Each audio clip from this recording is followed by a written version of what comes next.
Hello, welcome to my channel. तो आप ये देख रहे हैं बहुत ही कीमती और बहुत ही पावरफुल खाद है। तो ये आप अपने पौधों में डाल सकते हैं, पौधों में डायरेक्ट भी डाल सकते हैं और पानी के साथ भी डाल सकते हैं। पौधों के लिए बहुत ही उपजाऊ और बहुत ही अच्छी खाद है ये। तो इस तरह से आप घर में फ्री में बना सकते हैं ये खाद। तो आप देखते हैं ये कैसे बना। देखिए, पौधों में आप डायरेक्ट भी डाल सकते हैं और पानी के साथ छिड़काव भी कर सकते हैं, तो कोई भी फंगस और कोई भी कीड़े मकोड़े नहीं लगेंगे। तो आइए देखते हैं ये खाद कैसे बनी हुई है। तो इस समय पतझड़ का टाइम है, तो आपके सारे पत्ते पीले पड़ रहे हैं पौधों के। तो उन पत्तों को, सभी पत्तों को इकट्ठा कर लें और जो भी पत्ते और पौधे बड़े बड़े हो रहे हैं और टहनियाँ आड़ी टेढ़ी जा रही हैं, तो उन सब की कटिंग कर दें।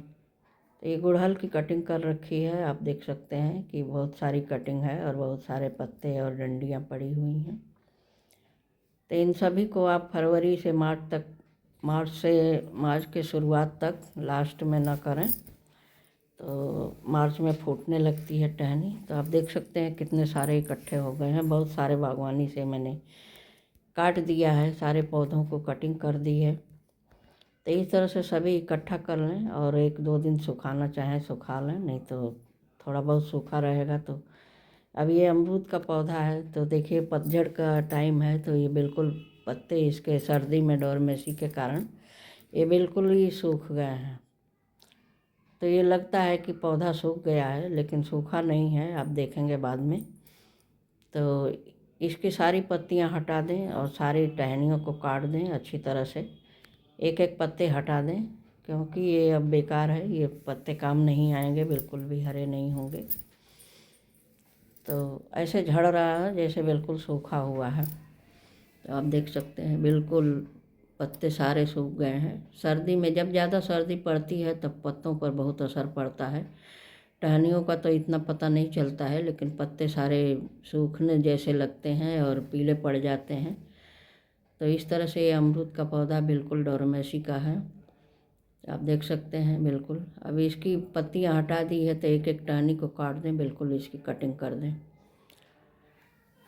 और जितना भी आपको रखना है, गमले में है तो ज़्यादा बड़ा नहीं रखना है, बहुत बड़ा हो गया है तो जगह भी बहुत ले रहा है और बहुत ही बड़ा पौधा हो गया है। 8 से 10 फीट का पौधा हो गया है, काफ़ी घना है और बड़ा हो गया है। तो इसकी कटिंग ज़रूरी है। गमले में छत पर ज़्यादा जगह नहीं होती है, तो बहुत बड़े बड़े पौधे भी संभालना मुश्किल हो जाते हैं, तो इसलिए कटाई छटाई हमेशा करते रहना चाहिए। तो इसकी एक एक टहनियाँ काट देंगे। आप देख सकते हैं सभी टहनियों को काट दें, जितना आपको रखना है उतना ही रखें। तो जिन पौधों की कटिंग करनी है आप फरवरी में कर सकते हैं, फरवरी में, जनवरी में भी कर सकते हैं। तो फरवरी में कर देंगे तो मार्च तक ये बहुत ही अच्छा और हरा भरा घना हो जाएगा। इस तरह से आप सारे पौधों की देखरेख कर सकते हैं। गुड़हल का पौधा है, इसकी भी बहुत सारी टहनियाँ हो रही हैं, तो इधर से उधर से ये निकली हुई हैं और कुछ कुछ पत्ते झड़ भी रहे हैं। तो इन सब को नीचे से हटा दें। नीचे से गमले के साथ जो टहनियाँ रहती हैं, तो गुड़ाई करने में, पानी देने में दिक्कत होती है। और जितना ऊपर रहता है गमले से कम 1 फीट ऊपर रहना चाहिए पौधा, अगर बड़ा पौधा है तो इस तरह से बहुत ही हरा भरा है ये, अच्छा पौधा है, लेकिन इसकी कटिंग ज़रूरी है। कटिंग करूँगी और आप इस पौधे को देख सकते हैं कि कितना अच्छा पौधा है, हरा भरा, बहुत बड़े बड़े हैं। तो ज़्यादा लंबे हो जाते हैं टहनियाँ, थोड़ी भी हवा चलती है तो लटकते रहते हैं, तो फूल तोड़ने में भी दिक्कत होती है। तो गमले में है, छोटे छोटे गमले में है, बहुत बड़े बड़े पौधे हैं, तो इनकी भी कटिंग ज़रूरी है। तो इस तरह से नीचे से तो सारा काट दिया, आप देख सकते हैं कि ऊपर की भी सारी कटिंग करनी है। पूरे पौधे को कटिंग करके और लेवल में ला कर रख दें।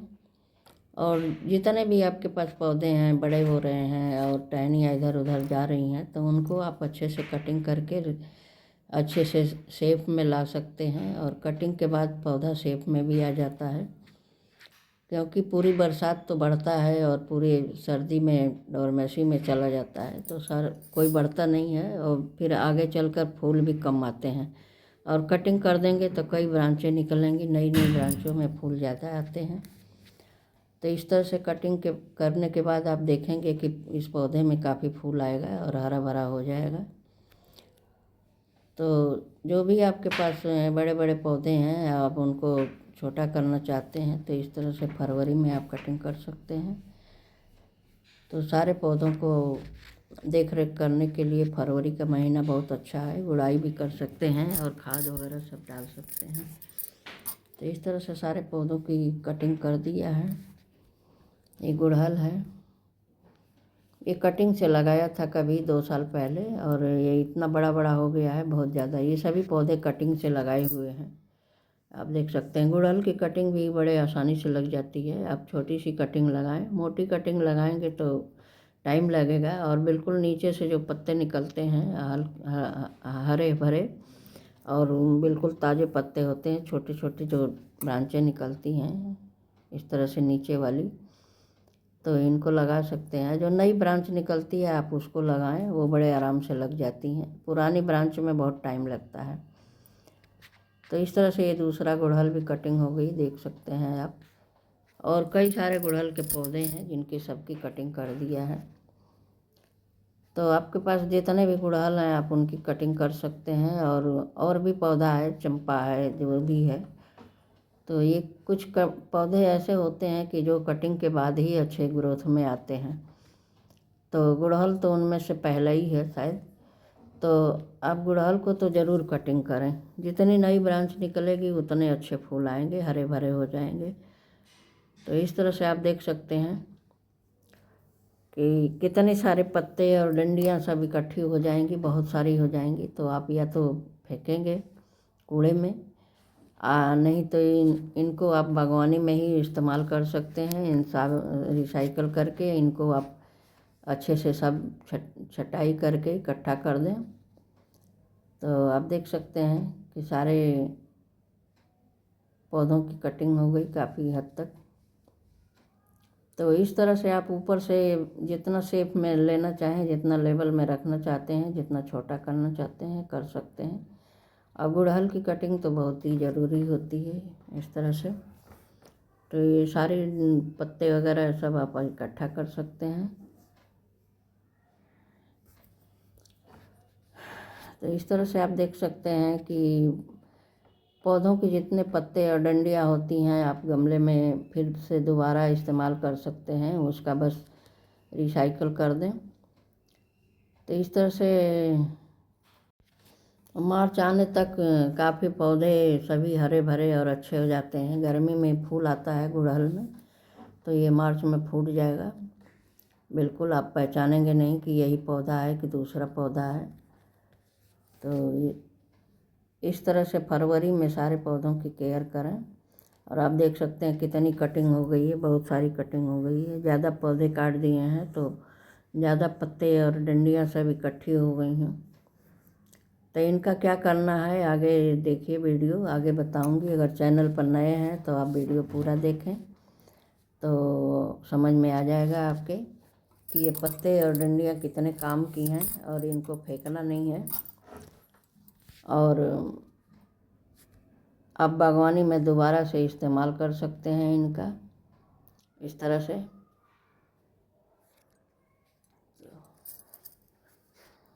बागवानी में इस तरह से बहुत सारे काम होते हैं, बहुत सारा काम बढ़ जाता है। अगर आप बागवानी में आते हैं तो बागवानी में टाइम का पता नहीं चलता है कि कितना टाइम लग गया आपका, और बहुत ही आराम से, और पता भी नहीं चलता है, कोई टेंशन भी नहीं होती है। सारी टेंशन मुक्त हो जाते हैं बागवानी में पौधों के साथ। तो पौधों के साथ तो बहुत ही आनंद आता है, पौधों के साथ रहना, पौधों के साथ ही अब कटाई छटाई और गुड़ाई खाद देना। पौधों के साथ तो बागवानी में आ जाएं तो बागवानी में बिल्कुल ही टाइम का पता नहीं चलता। तो आप देख सकते हैं कि ये सारे पौधे की कटिंग हो गई है। इस तरह से आप गुड़हल की कटिंग अच्छे से कर दें। तो गुड़हल बहुत ही खूबसूरत पौधा है, फूल बहुत अच्छे आते हैं और गर्मी में ये फूल ही फूल आएंगे, आपकी बागवानी फूलों से लद जाएगी। तो आगे देख सकते हैं कि आप क्या करेंगे। तो आप भी ऐसा कर सकते हैं, मैंने भी कर दिया है। तो अगर आपकी इच्छा हो तो कर सकते हैं, नहीं तो फेंक भी सकते हैं। तो है तो बहुत सारा, लेकिन मैं इनका बनाऊंगी खाद। आप देख सकते हैं कि इन सबको जला दिया है बिल्कुल। अभी हरे हैं, लेकिन कुछ सूखे जो पत्ते थे और डंडियाँ पड़ी हुई थी उन सबको जला दिया, रख दिया। उनके साथ ये सब जल जाएगा। अभी चंपा है, चंपा के पत्ते भी पीले पड़ रहे हैं, तो इनके एक एक पत्ते को उतार लें। और अब चंपा में धीरे धीरे सभी पत्ते हट जाएंगे, धीरे धीरे गिर जाएंगे और पीले पड़ के फरवरी तक एक बिल्कुल खाली हो जाएगा। तो खाली हो जाएगा तो नई पत्तियां निकलेंगी, नई ब्रांच निकलेगी और फूल के छल्ले निकलेंगे, फूल आएंगे। तो ये भी गर्मी से बरसात तक कई महीने तक रहता है। जुलाई अगस्त तक फूल आते रहते हैं, अगस्त से सितंबर तक भी फूल आते हैं। और ज़मीन में है तो ज़्यादा फूल आते हैं। तो ये गमले में है और गमले में भी काफ़ी बड़ा है। तो इसकी सबकी पत्तियां देख रहे हैं आप, पीले पड़ रहे हैं। तो ये रोज़ दो चार गिरते रहते हैं। इससे अच्छा है कि आप एक दिन हटा दें, सारी हटाकर, और आप खाद बनाने के काम में लाएं। और ये सब पत्तियों और डंडियों की बनी हुई खाद जो है बहुत ही अच्छी होती है, बहुत ही पावरफुल होती है। तो इन सबको एक साथ जला दें। अब सब इकट्ठा करके देखिए। तो इस तरह से आप सब इकट्ठा करके इनको सबको जला सकते हैं, जलाकर राख बना लें। और राख पौधों के लिए बहुत ही फायदेमंद होती है। तो इस तरह से देखिए, सब हरे और सूखे सब जल जाएंगे। अगर एक बार सूखे पत्तों के साथ थोड़े से हरे भी पड़ जाएंगे तो कोई फ़र्क नहीं पड़ेगा। आग तो ऐसी होती है जो हरे हरे पेड़ भी जला देती है। तो ये सब जल जाएंगे। देखिए काफ़ी सारा जल गया, अब थोड़ा सा रह गया है। तो इस तरह से आप अपने बागवानी के सभी पत्ते डंडों को ना फेंकने के बजाय आप अपने बागवानी में दोबारा इस्तेमाल कर सकते हैं। देखिए सारे जल के कितना सारा था पूरा, और जलकर बिल्कुल थोड़ा सा हो गया। और ये बहुत ही कामयाब चीज़ होगी।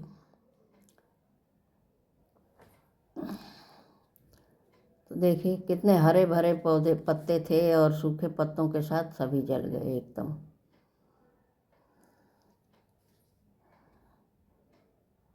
इस तरह से जलाकर आप अपनी बागवानी के लिए अच्छा खाद बना सकते हैं, अच्छी राख बना सकते हैं। तो ये राख आप पौधों में डायरेक्ट भी डाल सकते हैं और पानी के साथ मिलाकर घोल कर रख सकते हैं। तो देखिए आप इसको इकट्ठा करके किसी डब्बे में या किसी पॉलीथीन में या कैसे भी आपको जहाँ रखना है आप रख सकते हैं। और ये खाद पौधों के लिए बहुत ही फायदेमंद है। तो इस तरह से मैंने जलाकर सारा इकट्ठा कर दिया है। बहुत सारी हो गई हैं और थोड़ी बहुत पहले की भी थी। तो ये राख कीड़े मकोड़ों के लिए बहुत फ़ायदेमंद होती है। आप डायरेक्ट भी छिड़काव, अगर आपके काले फंगस लग जाते हैं, माहू लग जाती है, तो उस पर आप छिड़काव कर सकते। आप देखिए जो गुड़हल मैंने काटा था आप देख सकते हैं, वही गुड़हल है 1 महीने बाद, और कितना सुंदर सेफ आई है और कितना बढ़िया फूटा हुआ है। और ये कनेर जो काटा था, कनेर कितना अच्छा फूट गया है। ये सारे कनेर कटिंग कर दिए थे, ये सब कनेर, ये कई सारे पौधे हैं, रेड कनेर के पौधे हैं। तो इस तरह से सब जो कटिंग कर दिया था, ये टिकोमा प्लांट है तो इसकी भी कटिंग कर दी थी। तो आप देख सकते हैं कितना सुंदर, अमरूद भी कितना अच्छा फूटा हुआ है। थैंक यू, धन्यवाद।